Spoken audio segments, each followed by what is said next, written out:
यदा हीनेन्द्रियार्थेषु न कर्मस्वनुषज्जते सर्वसंकल्पसन्न्यासी योगारूढ़स्तदोच्यते। हरे कृष्ण। भगवद गीता के छठे अध्याय के चौथे श्लोक पर चर्चा करेंगे हम आज। और इस श्लोक में पिछले श्लोक में भगवान योगा आरूढ़ और योगा आरूढ़क्षु इन दो के बारे में भगवान बता रहे थे कि इन दोनों में क्या डिफरेंस है। और अब भगवान योगारूढ़, जो योगारूढ़ है, जो एडवांस्ड है, उसके लक्षण डिस्कस करेंगे इसमें, उसके बारे में और डिटेल में चर्चा करेंगे। तो योगारूढ़ के बारे में भगवान बता रहे हैं कि यदा ही नेन्द्रियार्थेषु, यदा अर्थात जब, जब कोई नेन्द्रिय अर्थेषु, जब कोई इंद्रिय अर्थेषु अर्थात इंद्रिय तृप्ति के लिए जब कोई नहीं जीता, न कर्मस्व अनुषज्जते, कहने का अर्थ ये है कि जब कोई अपनी इंद्रिय तृप्ति में नहीं लगा रहा था पागलों की तरह। कामस्य न इंद्रिय प्रीति लाभो जीवित यावता, भागवतम 1-10 पहले स्कंद के दूसरे अध्याय का 10वां श्लोक। कामस्य न इंद्रिय प्रीति लाभो जीवित यावता, जीवस्य तत्व जिज्ञासा न अर्थ यश्च कर्म भी। कहने का अर्थ ये है कि कामस्य न इंद्रिय प्रीति, कि भोग का लक्ष्य इंद्रियों की प्रीति नहीं है। भोग अर्थात जीने के लिए कुछ तो भोग करना ही पड़ेगा, रोटी कपड़ा मकान तो चाहिए, तो उसका लक्ष्य मज़े करना नहीं होना चाहिए, अपनी सेंसेस को ग्रेटिफाई करना नहीं होना चाहिए।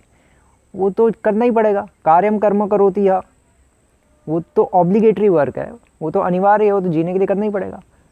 लेकिन लक्ष्य नहीं होना चाहिए, मतलब खाने के लिए नहीं जीना चाहिए, जीने के लिए खाना चाहिए। पॉइंट ये है। तो यही भगवान यहाँ बता रहे हैं कि ये जो योगारूढ़ होगा वो यदा ही नेन्द्रियार्थेषु, वो जब कैसे होगा योगारूढ़, जब वो पूर्ण रूप से अपनी इंद्रिय अर्थेषु, इंद्रियों की तृप्ति के लिए जीना बंद कर देगा। न कर्मस्व अनुषज्जते, और जब ना ही वो कर्मस्व अर्थात कर्म फल के लिए वो नहीं जिएगा, या दूसरे शब्दों में वो कुछ जीवन में प्राप्त करने की इच्छा नहीं करेगा। प्राप्त करने की इच्छा, फॉर एग्जांपल वो उसका लक्ष्य नहीं होगा कि मैं डॉक्टर बनूं, इंजीनियर बनूं, मैं ये बनूं, मैं वो बनूं, मैं स्टीव जॉब्स बनूं, मैं मार्क ज़ुकरबर्ग बनूं। वो इस तरह के उसके फालतू के लक्ष्य नहीं होंगे,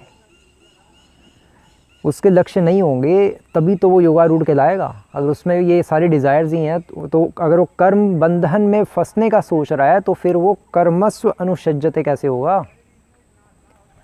वो अपने आप को कर्म बंधन में या कर्मों में अननेसेसरली जो एक्टिविटीज़ है संसार की, उसमें अपने आप को एंगेज नहीं करता, अनुषज्जते। या दूसरे शब्दों में न कर्मस्व अनुषज्जते, इसको इस तरह से भी ले सकते हैं कि वो अपने आप को उपाधियों से नहीं सजाता। कर्मस्व, क्योंकि उपाधियाँ जहाँ आती हैं वहाँ कर्म बंधन शुरू हो जाते हैं। वो अपने आप को उपाधियों से नहीं सजाता।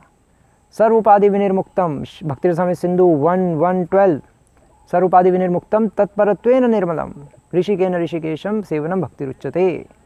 वो इन सभी उपाधियों से विमुक्त रहता। तभी तो महाप्रभु कह रहे थे कि मैं ना ब्राह्मण हूँ, ना सन्यासी हूँ, ना क्षत्रिय हूँ, मैं कुछ भी नहीं हूँ। मैं कौन हूँ? गोपी भर्त्य पद कमले और दासन दासन दास। तो वो एक आइडियल प्लेटफॉर्म है और वही योगारूढ़ की यहाँ बात हो रही है। सर्व संकल्प सन्यासी, और जिसने सर्व संकल्प, अपने सारे भोग के संकल्प त्याग दिए हैं, वो ही असली सन्यासी है। योगा आरूढ़ तदुच्यते, वो ही योगा आरूढ़ है, वो ही योग पर आरूढ़ है। अर्थात कहने का मतलब वो ही असली में एडवांस डिवोटी है, बाकी सब तो नियोफाइट है।